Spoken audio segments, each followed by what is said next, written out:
Imagine this. You're sitting in a glass office on the top floor of a skyscraper. The air smells of polished wood and fresh coffee. The clock is ticking. You're waiting for the next candidate for a high-level job interview, expecting a professional, maybe in their 30s, sharply dressed, carrying a resume tucked neatly in a folder. But instead a broken bar, the elevator dings, the doors slide open, and walking in is not an adult but a little girl. No older than 10. She clutches a worn-out backpack in one hand and a crumpled piece of paper in the other. Her hair is slightly messy, her eyes wide but filled with determination. And with the softest voice, she says, "Excuse me, sir, a broken bar, mom's sick, so I came instead." That's where this story begins, and by the end, I promise you, it's going to leave you questioning what success, kindness, and true strength really mean. The little girl's name was Lily. Her mother, Ma, was a single parent who had been struggling for years. She lost her husband in a car accident when Lily was just a toddler,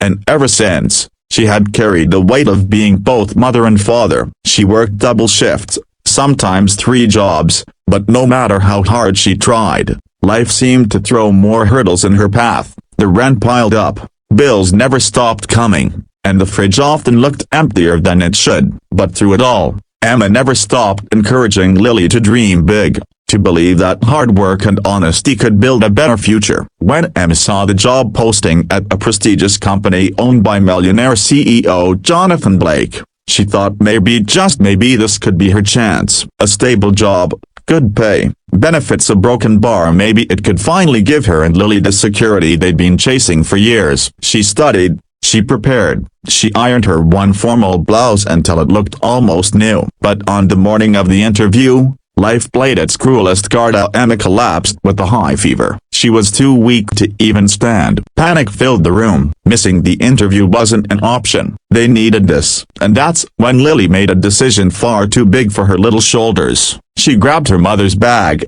tucked in the printed resume, and whispered, "Don't worry, Mom, I'll go for you." She arrived at the towering building, feeling dwarfed by its size, but she walked in anyway. Security guards stared in confusion, receptionists exchanged glances, but when Lily explained softly, "My mom is sick, and she really needed this job," something in their hearts made way for her courage. They led her upstairs to the CEO's office. Jonathan Blake, the Millionaire CEO, was a man known for being ruthless in business. He had built his empire from scratch, turning a small garage startup into a global corporation. People respected him, feared him, but few ever saw him smile. He was a man of schedules, numbers, contracts, and not emotions. But when Lily stepped into his office, clutching that wrinkled resume, everything paused. "Where's your mother?"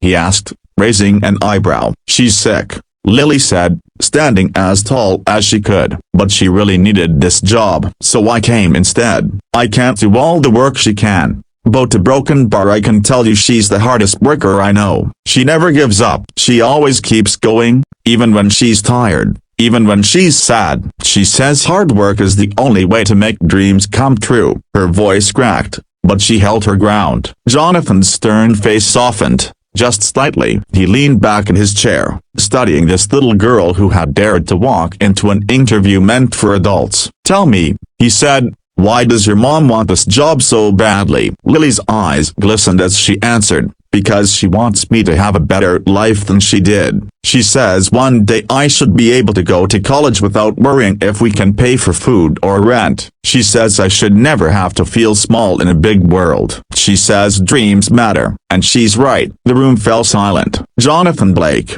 who had sat across countless candidates armed with degrees and polished words, had never heard an answer so raw, so honest. It struck something deep within him, something he hadn't felt in years. You see, Jonathan's own childhood wasn't filled with wealth and privilege. He grew up poor, raised by a single mother who worked herself to the bone to give him opportunities. He remembered the hunger, the long nights, the desperation in his mother's eyes when bills piled up. He had promised himself, once he became successful, that he'd never forget where he came from. But somewhere along the way, chasing bigger deals and higher profits, he had buried that memory. Until today, Jonathan stood, walked around his desk, and knelt down so he could look Lily in the eye. "What's your name?"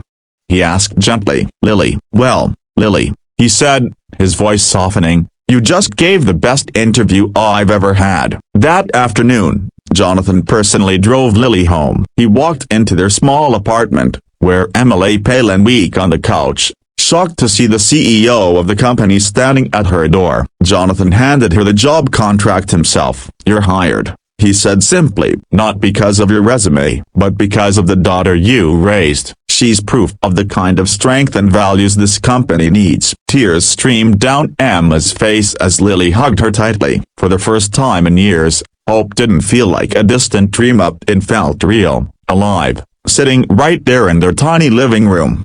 But Jonathan didn't stop there. Over the following months, he became a quiet mentor to Emma and even a father figure to Lily. He made sure Emma had support, not just at work but in life. And for Lilia he promised her something that changed everything, a full scholarship to college when she was ready. Years later, when Lily stood on stage at her graduation, she spoke about that one day a little girl walked into a job interview in place of her sick mother, and she said something that made the entire audience rise to their feet in tears. Success isn't about how high you climb, it's about how many hands you hold while you rise. And sitting in the front row, Jonathan Blake, the Millionaire CEO who had once thought business was only about profits, clapped the loudest.